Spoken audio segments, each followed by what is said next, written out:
Sejam bem-vindos a mais uma reflexão que vamos fazer agora no livro de Apocalipse, no capítulo de número 14. Se você estiver com a sua Bíblia perto de você, por favor, abra a sua Bíblia em Apocalipse, capítulo de número 14. As três mensagens angélicas nós vamos encontrar no capítulo 14, a partir do verso de número 6. Depois, ela é concluída no Apocalipse, capítulo de número 14 e versículo de número 12. Essa imagem que você está vendo agora, ela foi uma imagem clássica, né? Se é que a gente pode chamar de uma foto clássica, quando se refere a uma grande descoberta científica, né? Essa imagem que você está vendo é conhecida como a estrutura de dupla hélice do DNA, que foi anunciado, né, pela descoberta de dois homens, são eles James Watson e Francis Crick. Essa dupla hélice foi descoberta em 25 de abril de 1953.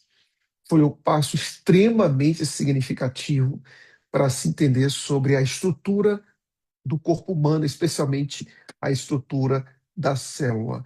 E Crick então mandou uma mensagem para o seu filho com essa descoberta. Ele disse: acreditamos ter encontrado o mecanismo básico de cópia de que a vida procede da vida.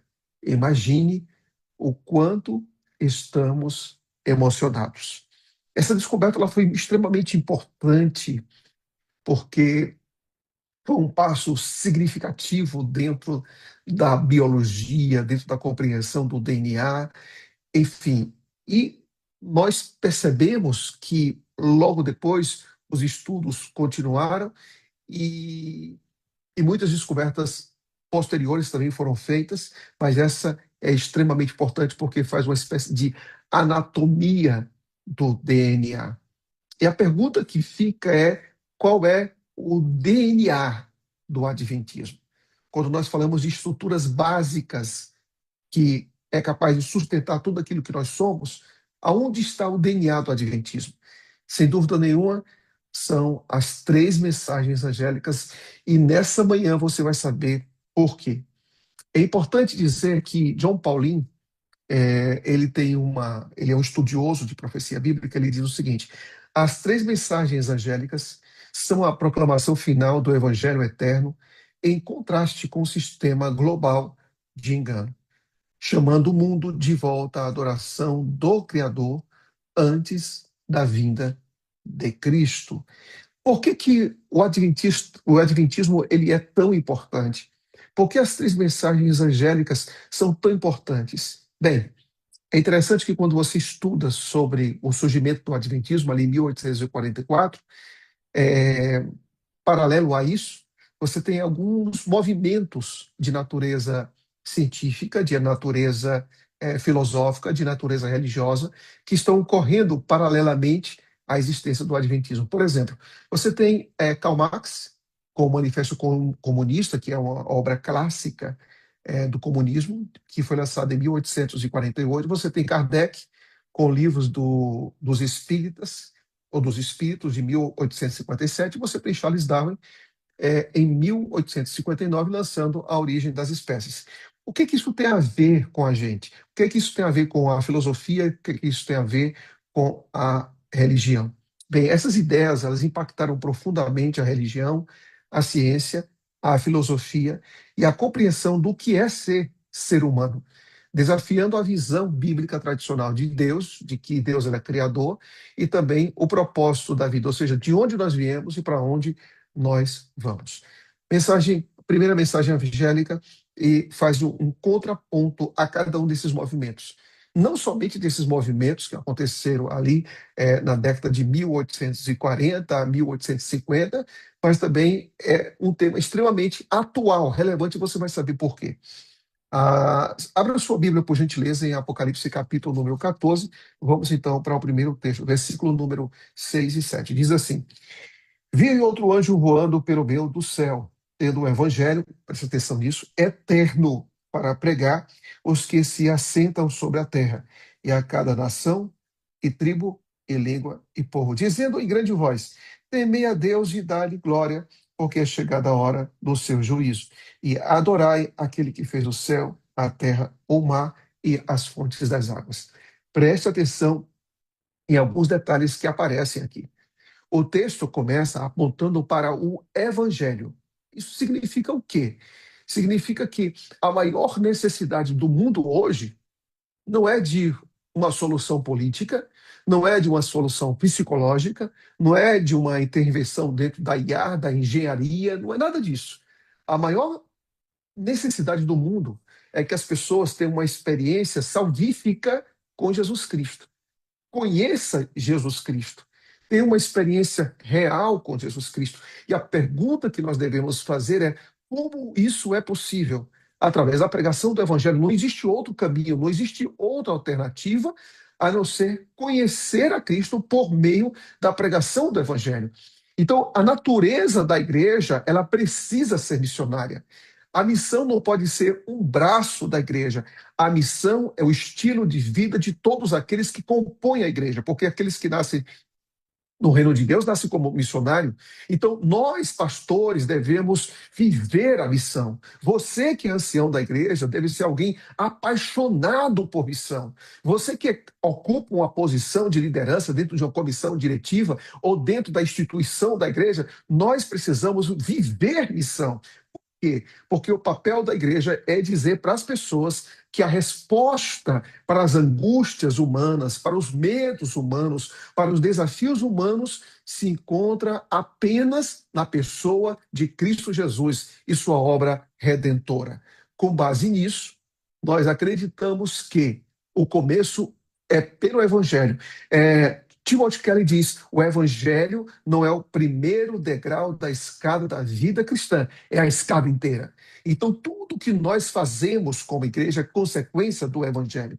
Nós vamos para a igreja por causa do Evangelho, nós temos departamentos, nós temos programas, nós temos eventos, nós nos reunimos com o propósito, sermos edificados no Evangelho e, ao mesmo tempo, compartilhar o Evangelho. Ellen G. White diz no livro Mente, Caráter e Personalidade, volume 1, página 67. O único remédio para os pecados e sofrimentos dos homens é Cristo. Aleluia. O que você diz aí do outro lado da tela? Você crê nisso? O único remédio para o sofrimento humano, para os pecados dos seres humanos, é Cristo. Unicamente o evangelho de sua graça pode curar os males que amaldiçoam a sociedade. Então, pensando nisso, o que é o conteúdo do evangelho? Bem, o conteúdo do evangelho é temer a Deus, que significa reconhecer que ele é o soberano, não é o ser humano que é soberano, é Deus que é ser humano. Segundo, é, temer a Deus, que é glorificar plenamente sua justiça. Primeiro, temer é reconhecer a soberania de Deus e não a soberania humana. Segundo, glorificar a Deus, que é confiar plenamente na justiça de Cristo por aquilo que ele faz em nós. E terceiro, adorar, render-se exclusivamente ao Criador. Quando nós pensamos nesse tripé do que significa a essência do Evangelho, é conhecer a soberania de Deus, confiar em sua plena justiça e render-se completamente a Ele, nós temos uma atitude de adoração. E é por isso que N.T. Wright ele diz o seguinte: a adoração é a orientação total da vida para aquilo que consideramos supremo. Ou seja, o crente, ele não adora quando vai ao culto. O crente, ele não adora quando existe um evento na igreja. O crente, ele vive uma vida de adoração, porque o estilo de vida que nós possuímos reflete para quem nós vivemos. E para quem nós vivemos é uma demonstração do nosso nível de adoração.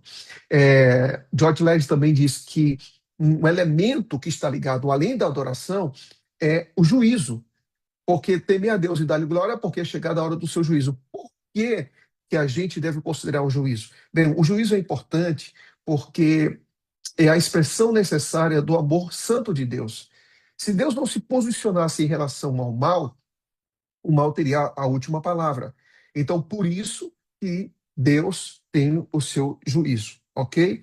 E por último, nós vemos que o chamado do Evangelho Eterno é para adoração, já que a besta no Apocalipse 14, aliás, no Apocalipse 13, é chamada para ser adorada. Existe uma imposição, uma ameaça para a consciência, para que todos os habitantes do mundo adorem a besta.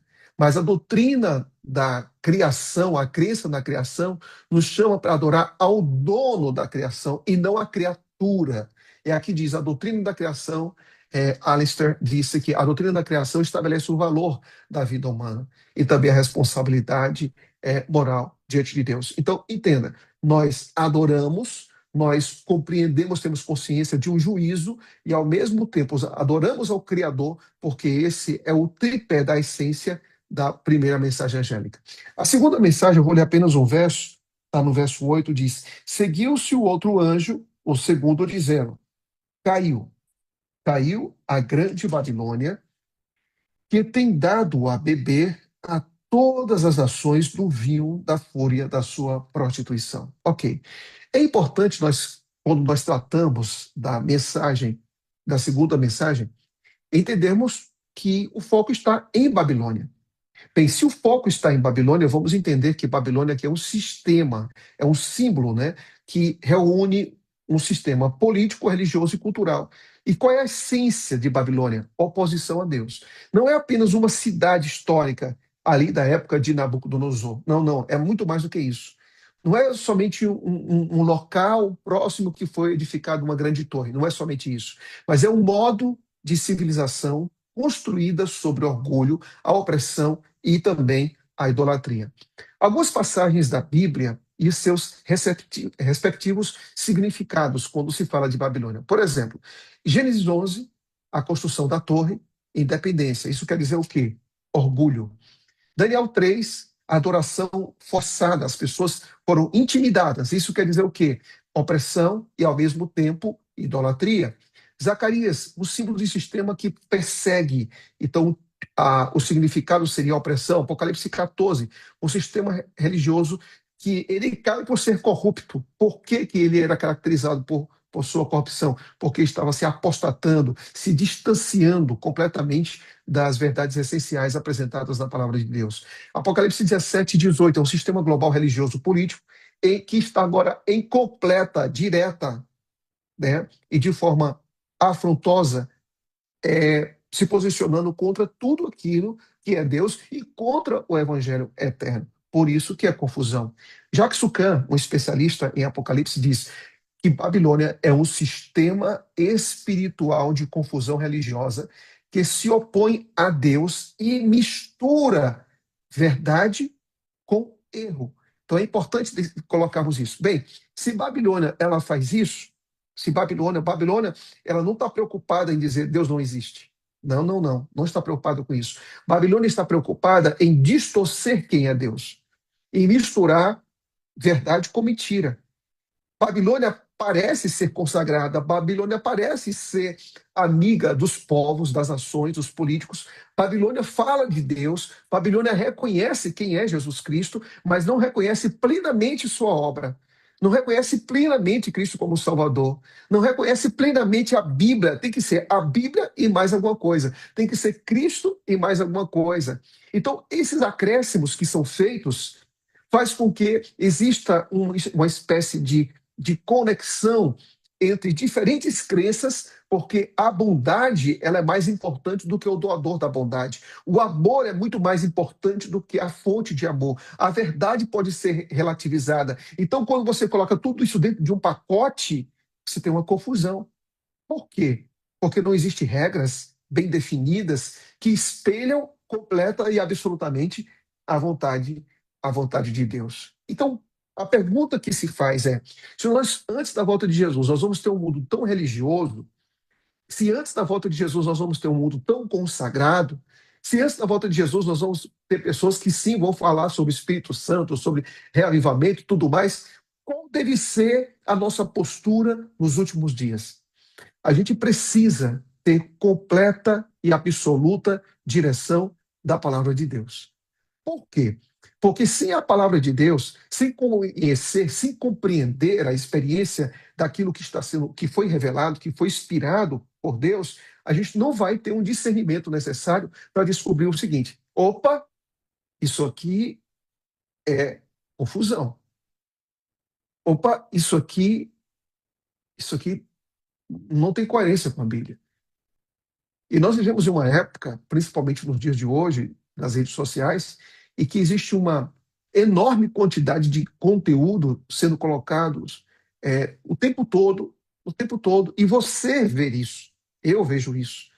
Nós temos um acesso incrível com livros, vídeos, áudios, e a pergunta é: tudo aquilo que se fala é verdade?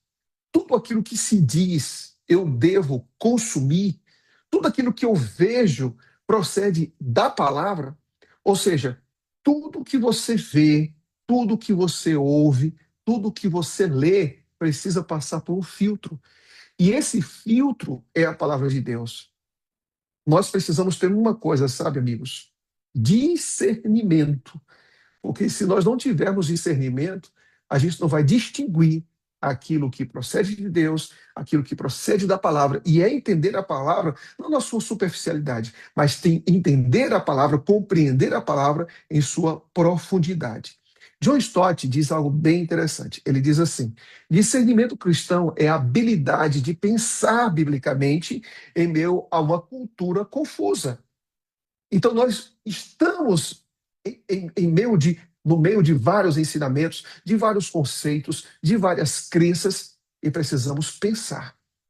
O crente, ele não só sente. E, por favor, não coloque nessa ordem de prioridade, de busca da verdade, só o que você sente, mas o que você sabe, o que você conhece. Tudo precisa passar pelo filtro da verdade, da palavra de Deus. Por isso que é essencial conhecer a palavra. A terceira mensagem angélica, abra sua Bíblia, por favor, capítulo número 14, versículo número 9, diz assim: seguiu-se a estes outro anjo, o terceiro, dizendo em grande voz: se alguém adora a besta e a sua imagem, e recebe a sua marca na fronte ou sobre a mão, também esse beberá do vinho da cólera de Deus, preparado sem mistura do cálice da sua ira, e será atormentado com fogo e enxofre diante dos anjos e na presença do Cordeiro. A fumaça do seu tormento sobe pelos séculos dos séculos, e não tem descanso algum, nem de dia nem de noite, os adoradores da besta e da sua imagem, a quem quer que receba a marca do seu nome. Preste atenção como termina a terceira mensagem angélica. Aqui está a perseverança dos santos, os que guardam os mandamentos de Deus e a fé em Jesus Cristo. Babilônia é confusão.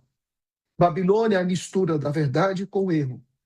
Babilônia, ela tem a sua identidade, talvez a sua placa, mas ela está aberta a qualquer experiência religiosa. Babilônia, ela unifica diferentes culturas, diferentes filosofias que se contrapõem à palavra de Deus. O vinho da prostituição de Babilônia aparece aqui no capítulo 14. Como consequência, enquanto o conteúdo da terceira mensagem angélica, das três mensagens angélicas, é o evangelho eterno, o conteúdo de Babilônia é o vinho da sua prostituição. Como consequência, Babilônia cai, Apocalipse capítulo número 18. E o que nós devemos fazer? O que nós precisamos ter em nossa mente? O que leva à queda de Babilônia? O vinho da sua prostituição. O que leva o êxito da pregação do evangelho? É pregar o evangelho que seja eterno. Então, por isso, nós precisamos ter o discernimento do povo de Deus. Para termos discernimentos, então, nós precisamos nos perguntar: o que é o vinho de Babilônia? O que caracteriza esse conteúdo que é dado às outras nações a beberem, aos outros povos a beberem? Bem, nós entendemos que o vinho de Babilônia é algo que está completamente distante da palavra de Deus. E esse vinho é o seguinte: Mensagens Escolhidas, volume 3, página 405, diz: que é esse vinho? Suas falsas doutrinas. Ela tem dado ao mundo um falso sábado, em lugar do sábado do quarto mandamento. E tem repetido a mentira que Satanás proferiu primeiro para Eva no Éden, a imortalidade natural da alma. Bem, duas coisas aparecem aqui, mas no livro O Grande Conflito vão aparecer três, mas aqui se encontram duas que também detalhadamente pode ser apresentada de uma forma mais ampla como três. Quais são os grandes erros? Número um, a imortalidade da alma. Quando a pessoa crê na imortalidade da alma, ela vai ter que acreditar sobre a existência de um céu em que a pessoa morre e vai direto para lá, a existência de um inferno, que dependendo do seu comportamento, a pessoa quando morre vai diretamente para lá, comportamento claro em vida, e a doutrina também, que é uma doutrina mais católica, que é a existência do purgatório. Esse estado dos mortos, o céu, o inferno, o purgatório, não tem apoio bíblico nenhum. Se você quer saber mais sobre isso, esteja com a gente no próximo domingo, às 19 horas, no YouTube da Igreja Central de Brasília. Eu vou explicar isso com mais detalhes. A segunda coisa é a existência do inferno de forma mais específica. No livro Grande Conflito aparece imortalidade da alma, a existência do inferno e, em terceiro lugar, a substituição do sábado para o domingo. São esses três elementos que nós conhecemos que basicamente formam o vinho. Agora, é interessante nós percebermos uma coisa, que em Apocalipse 12, verso 17, o texto apresenta que o dragão, que é Satanás, que usa um braço do Estado, o Estado melhor como braço, persegue o remanescente. E o dragão irou-se contra a mulher e foi fazer guerra entre os remanescentes da sua semente, que guardam os mandamentos de Deus e têm o testemunho de Jesus. Agora preste atenção no que está em Apocalipse capítulo 14, versículo número 12, quando vai falar sobre as três mensagens angélicas. Diz assim: aqui está a paciência dos santos. Aqui estão os que guardam os mandamentos de Deus e a fé em Jesus Cristo. Bem, qual a diferença que você encontra em Apocalipse capítulo 12, verso 17 e Apocalipse 14, verso 12? Aqui no capítulo 12, você vê a mulher e o remanescente, ou seja, aqueles que permaneceram fiéis, que guardam os mandamentos de Deus e têm o testemunho de Jesus Cristo. Agora, quando você vai para Apocalipse capítulo 14, aqui é o remanescente ampliado. Isso significa o quê, pastor? Que aqui não é só aquelas pessoas, claro que são os remanescentes, mas aqui se inclui muito mais do que os remanescentes, no sentido de que esse povo agora, de diferentes religiões, de diferentes igrejas, de diferentes lugares, fazem parte agora desse grupo de remanescentes, e é por isso que o texto aqui aparece agora como algo muito mais amplo. Aqui está a paciência dos santos, aqui estão os que guardam os mandamentos de Deus, pessoas que eram de outras denominações, de outras matizes religiosas, que compreenderam que o sábado é o dia do Senhor, que compreenderam que a fé em Jesus Cristo não está separada dos mandamentos de Deus. Quando nós pensamos nisso, nós devemos aqui entender algumas coisas. Primeiro, Ellen White diz no livro A Maravilhosa Graça, página 199, ao nos aproximarmos do fim do tempo, a falsidade estará tão misturada com a verdade que somente os que têm a guia do Espírito Santo serão capazes de distinguir a verdade do erro. Os que são guiados pela palavra do Senhor distinguirão com certeza entre a falsidade e a verdade. No Apocalipse, a marca dos que aparecem lá é uma marca de perseverança. Eles não desistem, eles não param, eles não desanimam, eles não retrocedem, eles não voltam atrás. E por quê? Porque eles querem ter um encontro com o Senhor. E se eles querem ter um encontro com o Senhor, eles têm uma atitude de pregação, um estilo de vida que leva pessoas para mais próximo de Deus, que abre a palavra de Deus. Agora, é interessante nós percebemos algo que nos chama muito, muito a atenção. Como essas pessoas estarão nos eventos finais?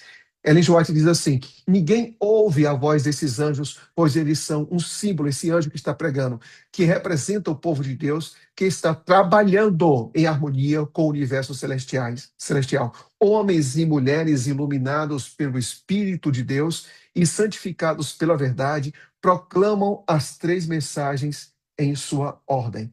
Aí agora nós vamos perceber algo que nos chama muito aqui a atenção. O texto está dizendo que homens e mulheres saem para pregar, proclamam. Ou seja, quem está pregando não são os anjos. Quem está pregando somos nós, pessoas de carne e osso, pessoas que têm suas cargas na vida, pessoas que têm suas lutas na vida, pessoas que buscam a presença do Espírito Santo todos os dias, pessoas que lutam e que labutam, pessoas que precisam muitas vezes confessar seus pecados a Deus, que muitas vezes precisam abandonar esses pecados, que têm lutas dentro de casa, que têm desânimos, que têm medos, que têm angústias, que têm aflições, que muitas vezes pode passar por um momento de dúvidas, de receios, mas perseveram, mas continuam. É interessante que essas pessoas que perseveram, que levam o evangelho, que pregam o evangelho, são seres humanos, são vasos de barro, mas que não querem desistir das promessas de Deus, que não querem desistir dos planos de Deus, que não querem desistir da bendita esperança que um dia esses homens e essas mulheres foram alcançados. Deus vai enviar você e eu, ou melhor, Deus está enviando você e eu para a pregação desse evangelho. Esse evangelho deve ser a razão maior de todo o nosso movimento. Nós pedimos aqui a presença do Espírito Santo, nós queremos o batismo do Espírito Santo, porque nós queremos, não é apenas nos tornarmos instrumentos de pregação do evangelho. Primeiramente, a obra do Espírito Santo é uma obra de restauração de vidas, é de um caráter mais parecido com Cristo. A gente pede o Espírito Santo para nos parecermos mais àquele que nos resgatou na cruz do Calvário, aquele que ressuscitou ao terceiro dia, aquele que intercede por nós. Nós queremos estar cheios do Espírito para sermos mais semelhantes a Jesus Cristo. E quando Jesus Cristo habita em nós, o amor que desperta dentro de nós, que é plantado dentro de nós, pela presença do Espírito, nos leva a proclamar o Evangelho, nos leva a ter paciência com aqueles que não têm paciência com a gente, nos leva a ter tolerância com as pessoas, nos leva a ter sabedoria com as pessoas, nos leva a sermos flexíveis, compreender, sermos tolerantes com as pessoas, mas nunca perdendo de vista que o nosso conteúdo, que a nossa mensagem é um evangelho que nós cremos que assim que um dia foi capaz de nos restaurar, também é capaz de restaurar as pessoas. Nós pregamos o evangelho porque acreditamos que o evangelho pode fazer na pessoa aquilo que ele fez em nós. Nós não pregamos o evangelho porque nos sentimos melhores. Nós pregamos o evangelho porque acreditamos que Deus já fez algo por nós e também pode fazer algo pelo marido, pela esposa, pelos filhos, pelas pessoas que ainda não conhecem a Cristo, pela pessoa que mora ao lado, pela pessoa que trabalha comigo. Evangelho é compartilhado não num evento, evangelho é compartilhado com a sua própria vida. Nós somos cartas enviadas do céu. Quando o Espírito habita em nós, nós somos essas cartas que revelam quem Cristo é, o que Cristo é capaz de fazer e a promessa da bendita esperança. É evangelho eterno, não se vive final de semana em um dia da semana como o sábado. Evangelho eterno se vive todo dia. Nós não acreditamos que o evangelho é um evento, nós acreditamos que o evangelho é um estilo de vida predominante daqueles que aguardam e esperam a volta de Jesus Cristo. Não são anjos que são enviados para pregar lá em cima, são seres humanos aqui na terra que pregam em todos os cantos deste mundo. Você crê nisso? Você crê nessa verdade? É seu desejo dizer, Deus, eu creio nisso aí. Eu creio nisso aí. Evangelho é muito mais do que uma semana de oração. Evangelho é muito mais do que 40 dias com Deus. Evangelho é muito mais do que final de semana com Deus. Evangelho é muito mais do que isso. É estilo de vida. É 365 dias com o Senhor. É 30 dias dos meses com o Senhor. É uma semana com o Senhor. É 24 horas com o Senhor. Tudo é consequência. Deus olha para mim e para mim e para você, e diz: meu filho, minha filha, eu quero que você seja aquele mensageiro, aquela mensageira. E se isso arder aqui dentro, isso se espalha, se espalha. Se isso arde aqui dentro, isso se espalha. E Deus abençoe você e o seu dia seja um dia poderoso na presença de Deus. Viva esse evangelho em que Cristo está no centro, em que Cristo é o nosso conteúdo, mas nada pode acontecer sem a presença do Espírito, que é tudo para nós. Que Deus te abençoe, que a presença dele te leve para perto de alguém que precisa ouvir o que o evangelho fez em você. Você crê nisso? Você crê nisso? Amém.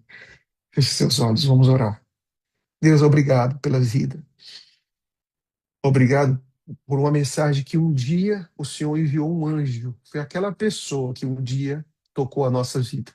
Ou em um sermão, ou na porta da igreja, ou um parente, ou um amigo, ou alguém do trabalho. Um dia foi alguém de carne e osso que o Senhor usou para nos alcançar com o evangelho eterno. Ó Deus, que esse alcance não pare em mim, que esse alcance não pare em nós. Que a gente continue como uma corrente, como um elo que alcança novos elos. Que o Senhor abençoe esta sala e cada participante dessa sala. Que missão não seja um evento de final de semana, que adoração não seja um dia da semana, que o evangelho seja vivido, que Cristo seja adorado como estilo de vida marcante, profundo e decisivo em nossa própria vida. Que o fruto do Espírito seja o maior argumento de que nós pregamos o evangelho que transforma, que muda, que altera padrões, que define prioridades em nossa vida. Ó Deus, nos ajuda a termos o testemunho de Jesus Cristo, a fé em Jesus Cristo, a obedecer teus mandamentos não como uma forma legalista de sobreviver, mas como uma expressão profunda de amor e gratidão ao Senhor. Que a tua bondade, que a tua graça, que é melhor do que qualquer coisa nessa vida, ocupe todos os espaços da nossa existência nesse dia. Em nome de Jesus. Amém.